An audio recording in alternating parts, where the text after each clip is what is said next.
An emergency broadcast on TV announces the existence of a new virus that has appeared in an airport. Infected people become incredibly violent and soon the airport is on fire. 2 months later the virus has spread around the world, becoming a global pandemic. It transforms people into zombie-like beings called ferals and they're seen as raging beasts. The government tries to establish a quarantine but many citizens protest against it and fight for the rights of the ferals, saying they're people too. The army has to take over the streets and fight civilians to try to send them home, only to make the whole situation worse. One afternoon, all TV channels lose their signals. Abigail and her brother get a call from their father the pilot, who explains he has lots of work to do helping people and promises they'll be safe with their mother. At that moment they hear a noise from upstairs so the family runs out of the house.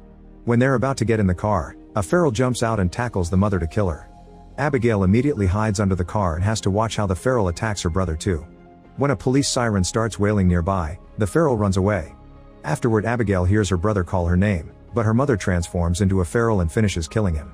When Abigail cries, her mother hears her and goes after her, only to then get shot by Cassius. He rescues Abigail and she thanks him with a hug. Her brother starts transforming too, so Cassius makes Abigail close her eyes before shooting the boy as well. 10 years later, the world is in a post-apocalyptic state. There aren't many humans left and nature has taken over cities. In the forest, a now teenager Abigail and Cassius are hunting. It's clear that Cassius has trained Abigail well because she kills a deer with an excellently aimed shot, although Cassius scolds her for rushing and not being patient. When night falls the duo stops to camp and Cassius makes sure all the tripwires are in place. A few hours after they fall asleep, one of the tripwires makes a noise and startles Cassius awake. He comes out of the tent to investigate and finds some fuzz stuck in the wire. Then he hears some noises nearby so he rushes to keep the horses calm and takes out his gun just in time to shoot an incoming feral. This was probably a scout sent by the horde, so Cassius wakes Abigail to leave. For the next few days the duo keeps traveling and whenever they stop to let the horse rest, Cassius continues training Abigail. One afternoon they stop riding when they see a car nearby and quickly take their guns out. They see a man shooting down a feral while a second creature approaches him from behind. Abigail wants to help him, but she shoots too quickly and the bullet hits him together with the incoming feral. The creature in the car comes out to eat and Cassius has to bring it down. Afterward Abigail searches the car for supplies and Cassius finishes the poor man with a machete before taking his shoes. A radio in the car tries to contact the driver and Abigail wants to warn them about the feral horde in the area but Cassius tells her to ignore it. At that moment more cars show up and a group of survivors surround them with weapons. They check the dead guy's body and see a human killed him, so they assume the duo did it just to rob him. When the leader threatens to kill them, Cassius and Abigail attack the two nearest people and knock them down to steal their weapons. Things are tense as both sides point at each other, so a pregnant woman named Megan comes out of a car to try to calm them down. At that moment the horses make some distress noises and a feral horde appears around them. Everyone immediately opens fire, killing as many ferals as possible to try to keep them away. There are too many of them so they still manage to get close and Cassius and Abigail have to use their blades too, fighting them hand to hand. However the other survivors are only good with guns so soon the ferals start killing them one by one. A woman gets a Molotov bomb ready but is attacked by a feral, so it falls on a car and causes a small explosion that throws Cassius back. One of the survivors gets bitten so he tries to self-delete, but he's run out of bullets and transforms instead. The leader is grabbed by a particularly big feral and slowly beaten to death. Megan's husband David is also tackled by a feral but he manages to kick it off. Abigail helps the couple get in a car and Cassius kills a few more creatures before joining them. When they take off there's a feral on the car roof, so Cassius stops the vehicle rather suddenly to make it fall. Abigail uses the chance to grab their things before they finally escape. The big feral notices that they killed his girlfriend and roars in fury. Once they're on the road, Abigail checks their ammo and notices they've lost most of it. Megan explains they were traveling to a colony on the riverside and that she's in her 35th week, so the baby will be here soon. However Abigail and Cassius think searching for colonies isn't worth it, they've already seen a bunch of them and they never survive. Suddenly the car stops and the group discovers the engine is dead, so they have no choice but to continue on foot. Moments later the group makes it to an abandoned town and agrees to spend the night there. They search a building to make sure there aren't ferals around and make camp. Megan offers to share her food, but Cassius and Abigail only eat what they hunt to avoid the infection. The couple explains they talked to the colony on the radio, so they know they have plenty of supplies and doctors. It's a week's travel to reach it, meaning the risk is high. In return Abigail tells them that she and Cassius are trying to get to the west coast and escape to the islands by boat. After Cassius sets up the tripwires outside he takes out a map and tells the couple what path to take to reach the colony. However he refuses to go with them, saying the horde will come back for revenge. Abigail talks to Cassius in private, insisting that they should help the couple and that maybe this colony will be different. An argument ensues yet Cassius still refuses to help. In the middle of the night the horde finds the broken car and follows the road to town. Meanwhile, the men can't sleep, so Cassius shows David that he always has a bullet saved in his pocket in case he's bitten. The only thing David has is a cigarette and a twisted ankle. They chat for a while and end up bonding, so Cassius agrees to help them reach the colony. The next morning, Abigail hears a noise and goes downstairs to investigate. A feral suddenly attacks her and makes her drop her gun, but Abigail can still kill him quickly with her machete. A second feral starts chasing her up the stairs and Abigail uses the broken window to throw the creature out of the building. She almost falls too, but Cassius catches her just in time. By the time the horde reaches the building, the group is already gone. A feral trips on the wire and causes a small explosion that kills him. Sometime later, Abigail recognizes the area they're in and remembers there's a civil airport nearby where her father had a small plane. Cassius wants to keep moving and thinks an airport would make it easy for the horde to corner them, not to mention all planes are probably gone. However, Abigail and the couple vote in favor of going there, so Cassius has no choice but to follow them. After walking for a while, they find an old building and a car with a man that was shot recently. Cassius tells Abigail to check the building for supplies but refuses to actually stop to rest since he thinks they aren't alone. Abigail only finds some coffee and doesn't see the family hiding in one of the rooms. Cassius checks the trunk of the car and finds a wheelchair, so they use it to transport Megan. After the group leaves, the horde finds the building and completely massacres the family in a matter of seconds. When they finally make it to the airport, there are no planes around. David and Cassius begin arguing about how to proceed, but Abigail interrupts them when she finds her father's hangar. Fortunately, there's a plane inside and David has the mechanical knowledge needed to fix it. While he works, Cassius and Abigail search the building. Abigail finds a picture of her with her dad on the floor and puts it back on the wall. At that moment, the horde arrives, so the group rushes to get on the plane even though it isn't ready yet. Cassius opens fire to slow the horde down and David moves the propeller manually to help the plane start.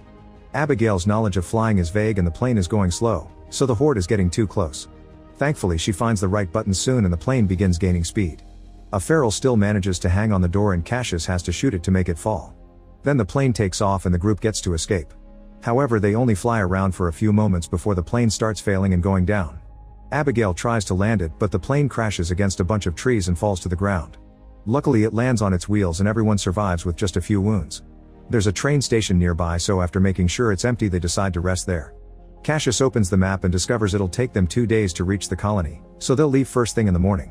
Abigail counts their ammo and notices there isn't much left. Megan and Cassius share some food and Cassius admits she reminds him of his wife.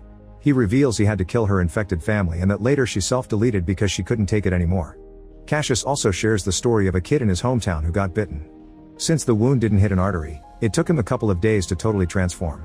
Meanwhile, David finds a private spot to check on his ankle, revealing it's not twisted. The wound is actually a bite and David knows he should self-delete, so he holds up the gun, but he can't bring himself to do it. The next day the group keeps moving. As they walk under the strong sun, David feels rather sick and Cassius notices blood on his leg. He waits until the women are far ahead to push David against a tree and look at his ankle to confirm his suspicion.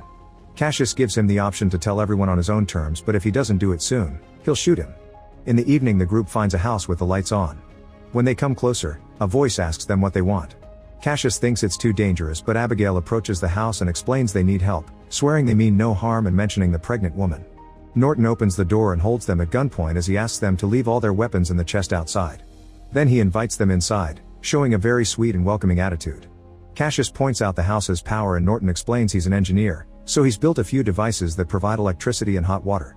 He also mentions a wife but ignores Megan when she asks where she is. Norton shares his bread and vegetables with them and Abigail is happy to take a shower. Cassius can finally connect his laptop and look at old pictures, revealing his wife had been pregnant before the pandemic. When he checks on Megan, she admits she's scared because she hasn't felt the baby moving since they arrived at this house. She makes Cassius promise that if something happens to her, he'll protect her child. Afterward, Norton shares a drink with everyone and explains he's lived there for 20 years, but his wife isn't around anymore. He's heard about the colony on the radio but isn't interested in joining them because he likes being alone. Then Norton begins ranting about people being too obsessed with going back to the old ways and how humanity deserved the pandemic because they destroyed the planet and their ethics. He even compares the virus to evolution, saying only the strong people have survived. Cassius notices a strange knife on a table but Norton takes it away. Feeling sicker by the second, David rushes to the bathroom and notices the infection spreading. When he comes out, he discovers his friends are unconscious because the drinks were spiked by Norton, who has put on a lab coat and is holding a strange machine. He can tell David is infected and activates the machine, which makes a noise that causes David to collapse in pain. Norton explains the device is like a dog whistle that only works on the infected before David passes out. Meanwhile, the horde has found the train station and continues their search. Moments later, David wakes up to discover the whole group has been tied up in a basement. Norton is there taking notes for his experiment and reveals that he's got his infected wife locked up in a cage. He lets her out and controls her with his device to make her attack the group. Cassius and Abigail kick her a few times to keep her back, so the woman goes after David, who manages to break the ropes to fight back. They only struggle for a few seconds before David overpowers her, and Norton has to use his machine to stop him from rescuing the others. However, David isn't completely transformed yet, so he's able to push through the pain and break the rest of the ropes. Cassius finds a gun and tries shooting Norton, who immediately runs away.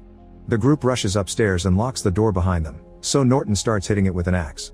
Abigail steals Norton's car keys and Cassius retrieves their things before punching David. He wants to shoot him now, but the women convince him to wait. On their way to the car, Megan discovers that her water has broken.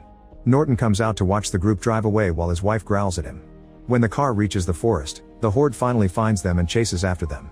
The group can see lights in the distance, which means they've found the colony.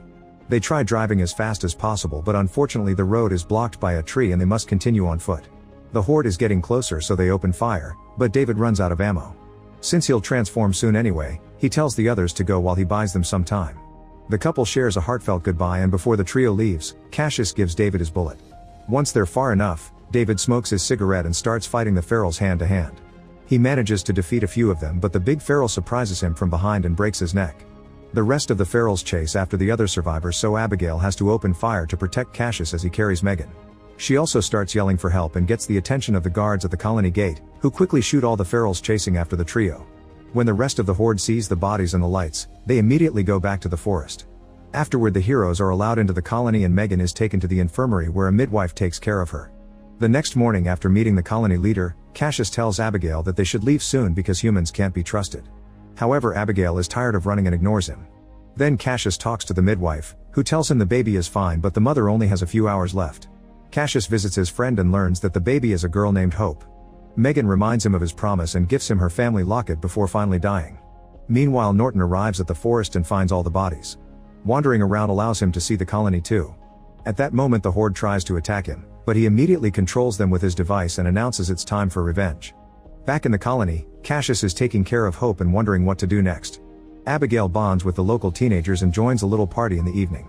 Alcohol is passed around and 2 guards fall asleep, so a few teens use the chance to enter a tunnel. Abigail follows them and discovers a strange remote control, but when she touches it, Roderick stops her. He explains that the entire boat town is mined and the remote will blow it up if the ferals manage to invade it. Humans can be safe from this explosion by using a hatch on the ground that will take them to an abandoned dam. The next morning, Norton sees a guard on a boat and asks for his help. After getting rid of him, a feral jumps into the water and climbs into the colony to kill the other guard too. Now Norton can send out the entire horde to attack. As survivors are killed all over the place, a few armed people come out to fight. Abigail saves Roderick from a feral before assigning tasks to the teen gang. Those with weapons must find a higher position to open fire, and Roderick must guide survivors to the dam while she goes looking for Cassius. As panic takes over the colony, the midwife takes Hope from Cassius so he can search for Abigail. The people with guns are starting to run out of ammo and the colony leader tries to run away, but a feral immediately kills him.